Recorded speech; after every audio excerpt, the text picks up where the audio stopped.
करे कुमरैया, चमरा गाँव न बाँचे। नित्य मुट्ठी कोरिया, पेट भरते छिपिया आंगन नाचो। पद बहुत बड़ा है, मैं इस 3 पंक्तियों पे अगर समय रहा तो 2 ही पे आगे गया तो 3 पंक्तियों को पूरा करूंगी। साहेब कहते मत सुन मानिक। अब ये तो आपको कोई पल्ले नहीं पड़ा होगा, क्योंकि साहेब की भाषा बड़ी अटपटी है। कहा है कबीर बाणी अटपटी, झटपट लकीर न जाए और जाके झटपट लगे वाकी सब खटपट मिट जाए। कबीर बाणी उल्टी, कबीर का ज्ञान उल्टा, आगे भोजन और पीछे स्नान।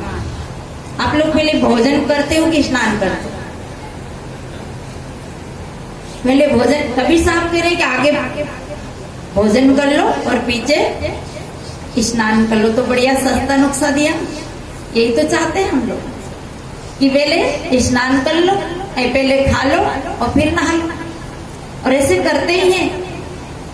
हम देखते हैं कई घरों में माताएं ये भूल कर जाती, पहले भोजन नहीं करना चाहिए, पहले स्नान करना चाहिए। पर कबीर साहब के लिए आगे भोजन और पीछे स्नान। बात कबीर देव की बिल्कुल सत्य है। भोजन की थाली कहाँ रहती? आगे कि पीछे? आगे रहती है ना। और स्नान करते तो पानी आगे फेंकते कि पीछे? कबीर साहब का सीधा ज्ञान, आगे भोजन पीछे स्नान। तो आप स्नान करके ही भोजन करना, ऐसे नहीं करना। तो साहेब इस पद में कहते हैं मत सुन मानिक, हे मानिक। मानिक मन मणियों में श्रेष्ठ मणि, हीरो में पन्ना, पुकरा, नीलम आदि आदि जो हीरे हैं, उन हीरों से भी श्रेष्ठ कीमती आप और हम है। साहेब इसको मणि कहते, माणी, मणिक, मणि, हीरा मणि। और ऐसा मणिक ये हमारा जीवन है। देखिए हीरो की कीमत बहुत ज्यादा है, पर आपके जीवन की कीमत भी कम नहीं है। अगर आपसे मैं एक आंख मांगू कि आपकी आंख निकाल के दे दो, और मैं अभी आपको 2 लाख रुपया देती हूँ, ऊंचा हाथ करो। कौन 2 लाख रुपया ले रहे? ले रहे? 3 ले रहे? 4 ले रहे? 5 नहीं। मतलब माताएं मना कर रही कि 5 लाख में भी एक आंख देने को तैयार नहीं है। तो दोनों आंखों का कितना हो गया? 10 लाख। सोचिए आप। इसी कबीर साहब ने एक साकी में और का रतन का जतन कर माड़ी का सिंगार, आया कबीरा फिर गया झूठा है अहंकार। तो ये हमारा जीवन कितना कीमती, हमारी 2 आंखें 10 लाख। मैं आपसे एक निवेदन करती हूँ, ये एक हाथ काट कर मुझे दे दो, कितना पैसा लोगे? 1 लाख, 2 लाख, 4 लाख। यानी अपने हाथ को कोई 5 लाख में भी कटाना नहीं चाहेगा। तुम्हारे दोनों हाथ की कीमत कितनी हो गई? 10 लाख। मैं छत्तीसगढ़ में थी, पिछले 2 साल पहले की बात है। एक मास्टर जी की बहू की किडनी खराब हो गई। तो बोले साहेब जी बहू की किडनी बदलाने के लिए मैं 8 लाख रुपया लेकर घूम रहा हूँ, पर मुझे 8 लाख में किडनी नहीं मिली। उस समय की बात है, जिस बहू की एक किडनी 8 लाख की, 2 किडनी 16 लाख। हमारे शरीर में कई ऐसी गुर्दा है, किडनी है, फेफड़ा है, कई ऐसे कीमती सामान लगे हैं जिनकी लाखों लाखों की कीमत में डॉक्टर लोग बदलते हैं। इतना कीमती हमारा जीवन है। तब कबीर साहब ने कहा कि मणियों में श्रेष्ठ मणि, यानी हे मानिक तू बहुत उत्तम है। हमें अपनी सत्ता का ज्ञान नहीं है, अपने आपा का ज्ञान नहीं है, इसलिए हम कायर बन करके, पंगु बन करके, विकलांग बन करके पत्थर की मूर्तियों के आगे गिड़गिड़ाते हैं। तुम ही माता, तुम ही पिता, तुम ही सब कुछ हो, जो एक चुबैया भी पैदा न कर सके। उनके आगे हम पल्लू निकाल के धोख देते हैं। और कुत्ता आता है, बोल दूं कि नहीं बोलूं? नहीं बोलना चाहिए ना। कुत्ता नहीं डरता है, कुत्ता सीधा ही, और बिल्ली नहीं डरती है। और आप डर जाते हैं कि बेरू बाबू पता नहीं मेरे क्या कर देगा, तो हम डर जाते हैं और वो नहीं डरते। अरे बिल्ली को शेर को बस में करने वाला आदमी, हाथी को बस में करने वाला आदमी जरासिक मूर्ति से डर जाता है, अपनी बनाई हुई अपनी बिटाई हुई मूर्ति से घबरा जाता है और ऐसा डर जाता है। तो साहेब कहते हैं मत सुन मालिक, मत। अब देखिए यहाँ दो बात, सुनो भी और मत सुनो। आपको लग रहा है ये सब यूं भी कह रहा कि मत सुनो, इसमें तो भाव छुपा है। मत सुनो और मत सिद्धांत, मेरे मत की बात सुनो और ये गलत बात, जो भ्रम की बात, अंधविश्वास की बात मत सुन मानिक हृदय बंद निवारे हो। हृदय के बंधन का निवारण करो। हृदय में बंधन पड़े हैं, हृदय के बंधन हमें दिखते नहीं। देखिए हम कैसे बंधे। एक आदमी मर्डर कर देता है, किसी की हत्या कर देता है, उसे पुलिस पकड़ के ले जाती है, उसे हम सब मुलजिम कहते हैं, ये अपराधी है। पर याद रखना उसकी जमानत तो कोई ना कोई दे देगा और वो छूट जाएगा, पर हम जो विषयों की हथकड़ियों में बंधे हैं, हमारी जमानत देने वाला कोई है तो वो सतगुरु है, बाकी वो और कोई हमें उससे छुड़ा नहीं सकता। देखिए एक हथकड़ी लोहे की होती है और एक हथकड़ी सोने की। अगर अभी मैं कहूँ कि सोने की हथकड़ी कौन कौन पहने तो सब ऊंचा हाथ कर देगा कि 10-20 किलो सोनो आवे, पर लोहे की हथकड़ी के लिए कोई हाथ ऊंचा नहीं करेगा। तो देखिए जो ये हथकड़ी है ना, ये अति सूक्ष्म है, बारीक है, दिखती नहीं। जब आपकी शादी होती है, आपकी शादी तो नहीं हुई ना यहाँ कोई शादीशुदा तो नहीं बैठे नहीं, या सब कुंवारे बैठे, कोई शादीशुदा नहीं। तो जब शादी होती है तो हमें कौन सी हथकड़ी में बांधते हैं? कौन सी हथकड़ी होती है? सोने की कि लोहे की? दुल्हन की जो पल्लू और दूल्हा की सापी, वो गांठ बांधते हैं, उसे यहाँ क्या कहते हैं? गठबंधन सरकार, गलजोड़ा। और उसमें हर व्यक्ति खुशी से बनता है, दौड़ दौड़ के बनता है, नाच नाच के बनता है। संतों ने कहा शादी नहीं ये है व्याधि, चलो तो बचाए, पावन में बेड़ी पड़े ढोल बजाए बजाए।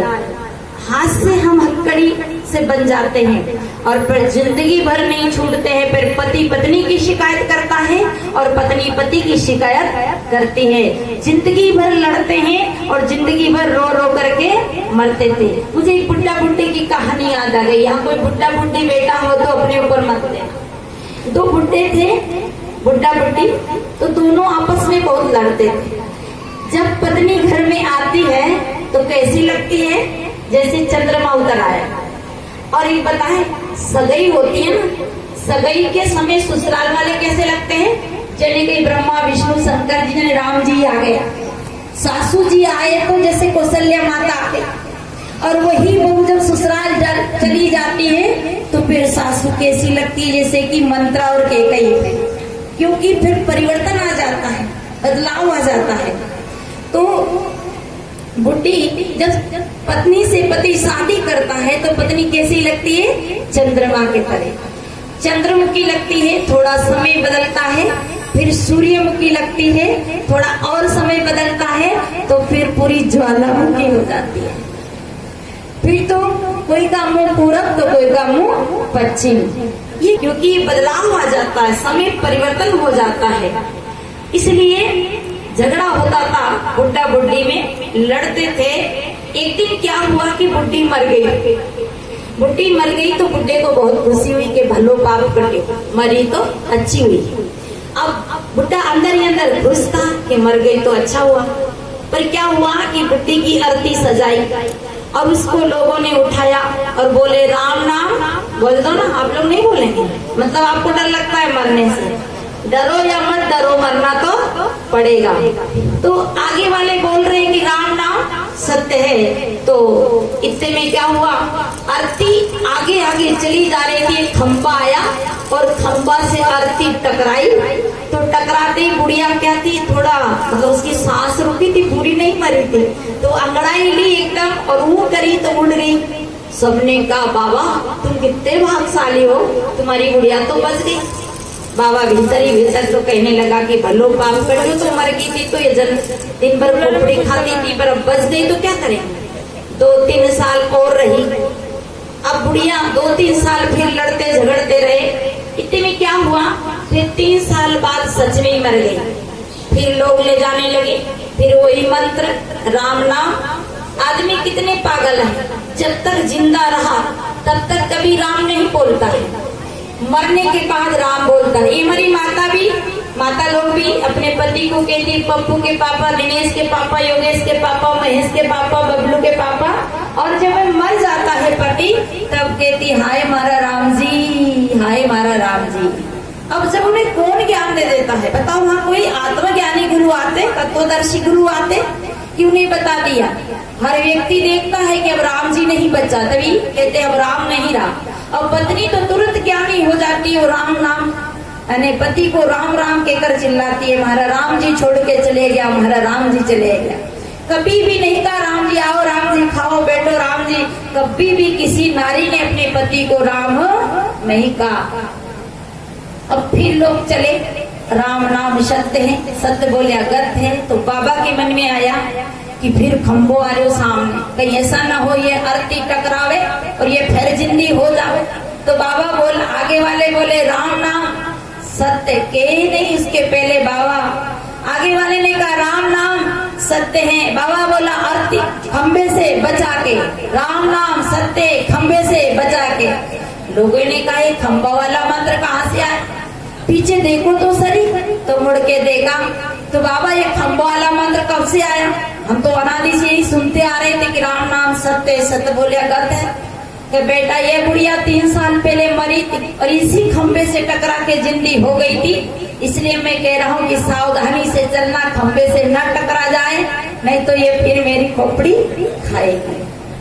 तो देखिए ऐसे ऐसे बंधन में जीव बन जाता है, ऐसी सूक्ष्म हथकड़ियों में बन जाता है, बीड़ी की हथकड़ी में बन जाता है, बोतल की हथकड़ी में बन जाता है। ठेका कहाँ रहता है, वहां दौड़कर जाता है पीने के लिए, और उस ऐसा बनता है कि छोड़ने को नाम नहीं लेते। बड़ा बड़ा सत्संग कराते हैं, बड़ी बड़ी कंटियां माला पहन लेते हैं, पर साहब क्या करें, बीड़ी तो हमसे छूटे नहीं।